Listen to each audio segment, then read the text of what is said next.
ഏത് മേഖലയിൽ നിന്നുള്ളവരായാലും നമുക്കിടയിൽ സിനിമയിൽ അഭിനയിക്കാനുള്ള മോഹമുള്ളവർ നിരവധിയാണ്.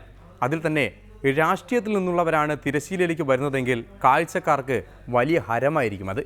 അങ്ങനെ Rajmohan Unnithan, MV. Jayarajan, PC. George തുടങ്ങിയ രാഷ്ട്രീയ സിനിമാക്കാർക്ക് പിന്നാലെ ഒരാൾ കൂടി ഈ രംഗത്തേക്ക് കാലെടുത്ത് വെച്ചിരിക്കുകയാണ്. മറ്റാരുമല്ല, Devikulam MLA. S. Rajendran.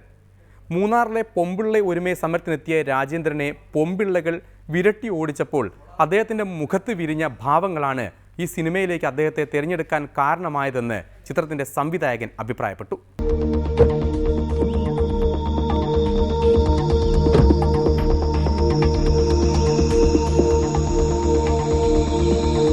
Camera 1 and 2, get ready.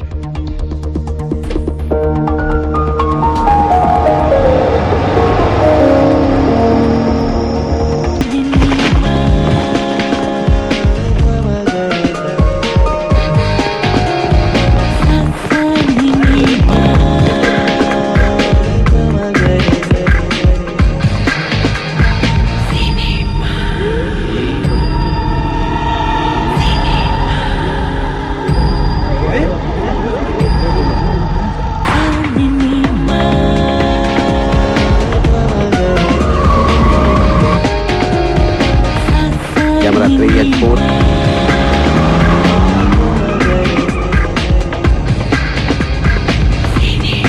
Steady cam.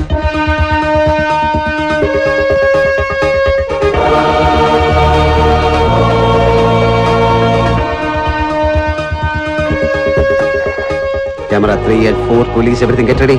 ഇനി ആ ഘട്ടത്തിലേക്ക് കടക്കുകയാണ്. അഭിനയം എന്ന വലിയ കടമ്പയിലേക്ക്. അതിപ്രധാനമായ ഒരു രംഗമാണ് ഷൂട്ട് ചെയ്യാനുള്ളത്. പോലീസുകാർക്ക് എന്താ ഈ വീട്ടിൽ കാര്യം? അതെന്താ പോലീസുകാർക്ക് എന്താണ്? അപ്പൊ ഇയാൾ ആദ്യം പറയുമ്പോൾ ഞാൻ പറയണ്ട, ഇയാൾ പറഞ്ഞതിന് ശേഷം ഞാൻ പറഞ്ഞ. തോന്നക്കൽ പഞ്ചായത്തിലെ ഓരോ വീടും ഞാൻ അരിച്ചു പെറുക്കി. ഇനി രാമൻ നായരുടെ വീട് മാത്രമേ ബാക്കിയുള്ളൂ. ഞാൻ റെഡി ആട്ടോ, ക്യാമറ റെഡി അല്ലേ?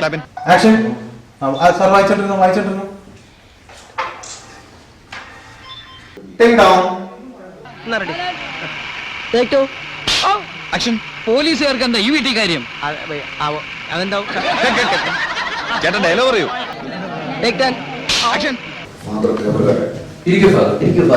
പോലീസുകാർക്ക് എന്താ ഈ വീട്ടിൽ കാര്യം? തോന്നക്കൽ പഞ്ചായത്തിലെ ഓരോ വീടും ഞാൻ അരിച്ചു പെറുക്കി. ഇനി കൃഷ്ണൻകുട്ടി എന്റെ വീട്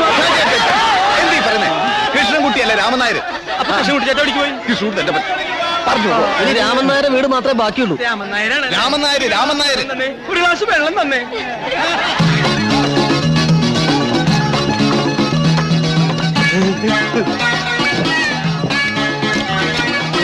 ഞാൻ ഒരുപാട് സഫർ ചെയ്തു, ഒരുപാട് കഷ്ടപ്പെട്ടുണ്ടാക്കിയ ഒരു പ്രൊജക്റ്റാണ്. നിരവധി അനാഥ കുട്ടികളുടെ കഥയാണ് എൻ്റെ സിനിമയിൽ ഞാൻ അവതരിപ്പിച്ചിരിക്കുന്നത്. 32ഓളം കുട്ടികൾ ത്രൂ ഔട്ട്. എനിക്കൊന്ന് മലയാള സിനിമയിൽ തന്നെ ആദ്യമായിട്ടാണ് ഇത്രയും കുട്ടികൾ ഈ 44 സീനുകൾ വന്ന് അഭിനയിച്ചത്. സ്വാഭാവികമായും ഒരു രംഗം ചിത്രീകരിച്ചു കഴിഞ്ഞാൽ അത് എങ്ങനെ ഉണ്ടായിരുന്നു എന്നറിയാൻ എല്ലാ അഭിനേതാക്കൾക്കും താല്പര്യം കാണും. അതിവിടെയും തുടർന്നു. അത്രമാത്രം. എന്റെ ആക്ട് നന്നായിരുന്നു അല്ലേ? ഇതുപോലെ നന്നാവുമെന്ന് എനിക്ക് നേരത്തെ അറിയാമായിരുന്നു, പക്ഷെ ഞാനത് പറഞ്ഞില്ലെന്നേ ഉള്ളൂ. ഞാൻ വിചാരിച്ച അത്ര നന്നായിട്ടില്ല. അതെ, ഇവിടെ വിചാരിക്കാൻ വേറെ ആളുണ്ട്. ആയതുകൊണ്ട് എല്ലാവിധ ആശംസകളും.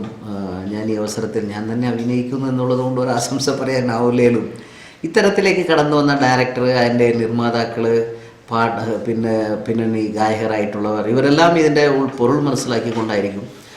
തീർച്ചയായും നല്ലൊരു സിനിമയായിട്ടാണ് ഞാനിത് കാണുന്നത്. അതൊക്കെ പോട്ടെ, ക്യാമറയിൽ കൂടി നോക്കുമ്പോൾ ഞാൻ എങ്ങനെയുണ്ട്? ക്യാമറയിൽ കൂടി നോക്കുമ്പോൾ ഇത്രയും വൃത്തിയുണ്ട്. തൻ്റെ അഭിനയം കൊള്ളാമായിരുന്നോ എന്ന രാജേന്ദ്രൻ്റെ ചോദ്യം കേട്ടതോടെ പ്രശസ്ത അഭിനേതാവും നിയമസഭയിലടക്കം പുതുമുഖങ്ങളെ അഭിനയം പഠിപ്പിക്കുകയും ചെയ്യുന്ന പി.സി. ജോർജ് ഞെട്ടിയുണർന്നു. അഭിനയം എന്നത് ഉള്ളിൽ നിന്ന് വരേണ്ടതാണെന്നും അതിൽ രസങ്ങൾക്ക് വലിയ സ്ഥാനമുണ്ടെന്നും ആമുഖമായി പറഞ്ഞ പി.സി. രാജേന്ദ്രനെ അഭിനയം പഠിപ്പിക്കാൻ തീരുമാനിച്ചു. നവരസങ്ങളിലൂടെ.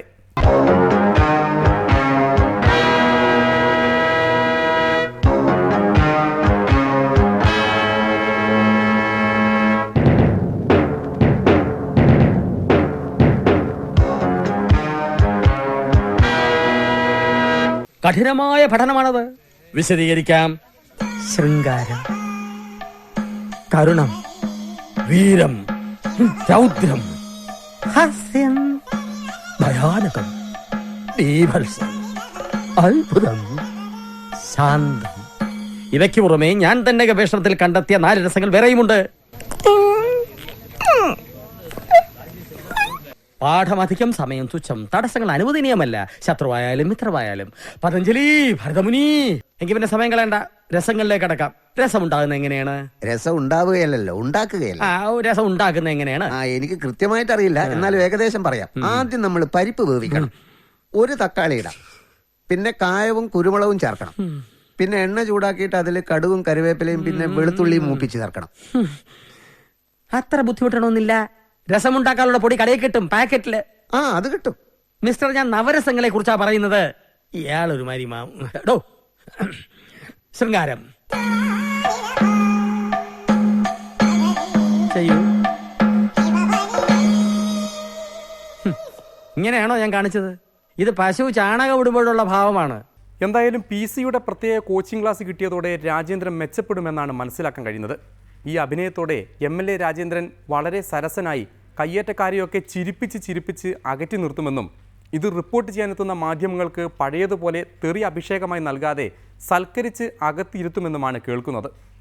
ഈ രസങ്ങൾ പഠിക്കുന്നതിലെ ബുദ്ധിമുട്ട് മനസ്സിലാക്കിയതോടെ സിനിമയെ ജീവന തുല്യം സ്നേഹിക്കുന്ന കോഴിക്കോട് DCC പ്രസിഡന്റ് അഭിനയിക്കാനുള്ള തൻ്റെ കലശലായ മോഹത്തിൽ നിന്ന് പിൻവാങ്ങാനാണ് സാധ്യത എന്നും റിപ്പോർട്ടുകളുണ്ട്. പണക്കെണിയിൽ വീണവർക്ക് മാണി പാർട്ടി വക സംഭാരം ഇടവേള കഴിഞ്ഞിട്ട് ഒഴിക്കാം. ഭാര്യയ്ക്ക് അദ്ദേഹത്തോടൊപ്പം താമസിക്കുവാനുള്ള ആഗ്രഹമുണ്ട്. എന്തുകൊണ്ട് മോദിജി ആ ഭാര്യയെ കൊണ്ടുപോയി അവർക്ക് ആഗ്രഹമുണ്ടെങ്കിൽ അദ്ദേഹത്തോടൊപ്പം പാർപ്പിക്കുന്നില്ല?